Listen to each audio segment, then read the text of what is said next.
Mohammedan സ്പോർട്ടിങ്ങിനെതിരെ 3-1 convincing ജയവുമായിട്ട് നമ്മൾ ISL form തുടർന്നു. ഒരുപക്ഷെ അവരുടെ ഗോൾ കീപ്പറുടെ പെർഫോമൻസ് ഇല്ലായിരുന്നുവെങ്കിൽ നമുക്ക് ഫേവറബിൾ ആയിട്ട് വലിയൊരു സ്കോർ ലൈൻ കിട്ടേണ്ട മാച്ച് ആയിരുന്നു. നമ്മൾ പ്രീ മാച്ച് പ്രിവ്യൂവിൽ ചർച്ച ചെയ്തതുപോലെ കളി നമ്മുടെ അറ്റാക്ക് വേഴ്സസ് അവരുടെ ഡിഫൻസ് ആയിരുന്നു. മുഹമ്മദൻസിന് വേണ്ടി മഹിതോഷ് റോയി അടിച്ച ഗോള് അതൊരു ബാങ്ങർ ആയിരുന്നു. പ്രോബബ്ലി ലീഗിൽ അതൊക്കെ സേവ് ചെയ്യാൻ പറ്റിയ ഗോൾ കീപ്പർ ആരെങ്കിലും ഉണ്ടോ എന്നുള്ള കാര്യം സംശയമാണ്. എനിവേ നമ്മൾ ജയിച്ചു. ലീഗിൽ നല്ലൊരു ഫിനിഷ് നമ്മൾ ചെയ്യുന്നുണ്ട്.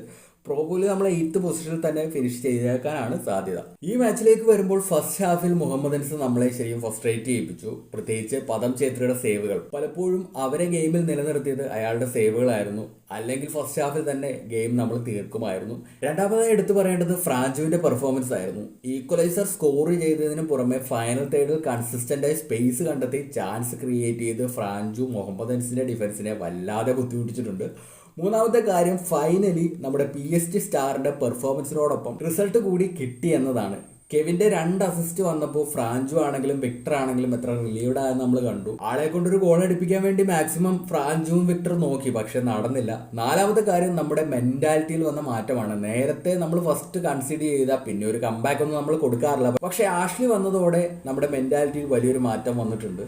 ഫൈനലി പറയേണ്ടത് നമ്മുടെ ഫ്രണ്ട് ത്രീയുടെ പെർഫോമൻസ് ആണ്. 3 പേരും ഇമ്പാക്റ്റ് ഉണ്ടാക്കി ടീം ജയിക്കുന്നു. ഒരുപക്ഷെ ഈ സീസണിലെ ബെസ്റ്റ് പെർഫോമൻസ് ആയിട്ട് ഈ മാച്ചിനെ വേണമെങ്കിൽ പറയാം. നേരത്തെ 2021 നമുക്ക് ഇത്തരത്തിലൊരു ഫ്രണ്ട് ത്രീ ഉണ്ടായിരുന്നത്. 3 പേര് പെർഫോം ചെയ്തിട്ട് നമ്മൾ ജയിക്കുന്നത്. പക്ഷേ ഇത്തവണ വന്നപ്പോഴേക്കും ഒരുപാട് ലേറ്റായി. ഇത് നേരത്തെ സെറ്റ് ആയിരുന്നെങ്കിൽ ഒരുപക്ഷെ ISL ടൈറ്റിൽ അടിക്കാനൊക്കെ നമ്മൾ ഈ ഒരു സമയത്ത് ഉണ്ടാകുമായിരുന്നു. എനിവേ ഇനി ഒരു മാച്ച് കൂടിയുണ്ട്. അപ്പോൾ ഈ മാച്ചിനെ കുറിച്ചിട്ടുള്ള നിങ്ങളുടെ അഭിപ്രായങ്ങളൊക്കെ കമൻറ്റ് ചെയ്തേക്കാം.